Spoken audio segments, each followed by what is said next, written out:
standing in the sunscreen aisle can make you feel completely overwhelmed. Companies seem to add new SPFs by the minute, leaving you confused and tend to walk out with nothing at the end of the day. So we don't want you to do that. Instead, listen to my next guest, Ty Morrison, who is here to break down what you should know before you go and shop. Hello and good morning to you. Good morning. So glad to have you here. So what's the easiest way to choose the right SPF? Because I think that's the first hurdle everybody hits when it comes to sunscreen. Well, you can always start with like a great SPF 30.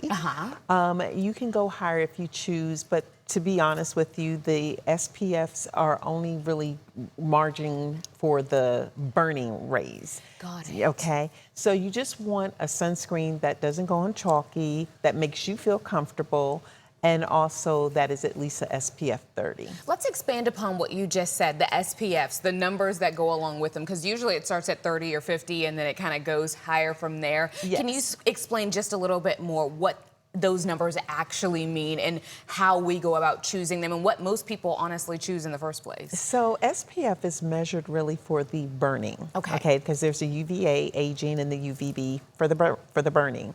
And so it's really not a huge jump in the SPFs, believe it or not, with the protection. So really it's all about the reapplying of the sunscreen. Ooh. And I think a lot of people get confused with that. They think, oh, if I do a SPF 100 or SPF 70, I don't have to reapply. Yes, you do.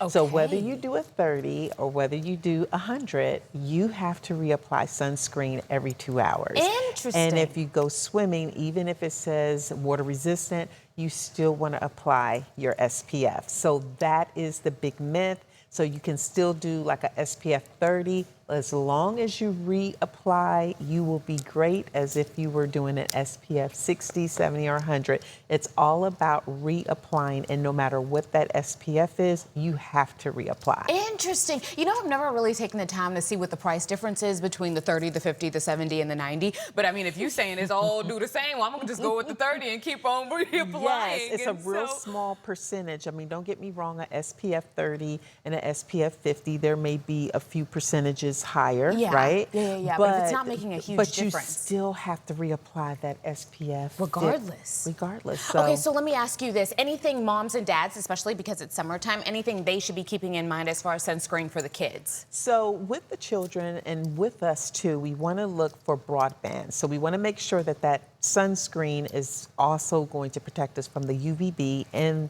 some margin of the UVA, right? So we just want to make sure that it's going to cover both raises. So that's what we are trying to accomplish. So when you're going for the children, especially with them being out in the sun, you want to make sure that it's fragrance-free, preferably, because some of our children are sensitive. And then we want to also just make sure that we are reapplying there. That is the biggest thing. That is the biggest takeaway today. That's reapplication. Reapplication. Anything to keep in mind for the mature crowd as far as skin goes? So a lot of us that are getting older, we care about our skin and also wanting it to feel good. So a lot of great things about the SPFs is that you want a great a sunscreen that kind of can go in like a moisturizer that melts into your skin, that also just looks really, really great and hydrating. You don't necessarily want to be greasy looking, but you still want that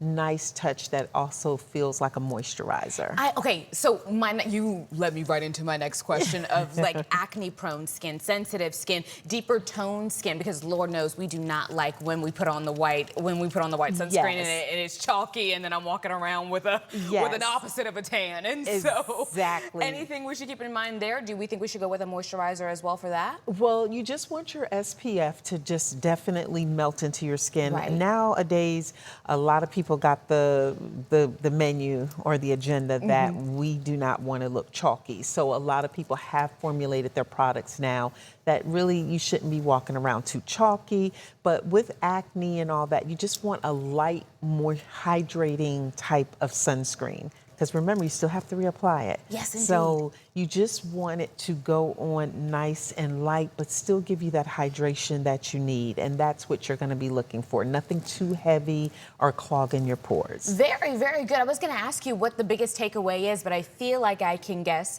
and I think it's reapplication, making sure that we do it over and over. Yes, a lot of people just think I put it on in the morning and that is it. And no, ma'am, that is not. Make sure we're staying in tune and paying attention not only to ourselves, but to our children as well. Thank you so much for being here this morning. Remind us where we can find you.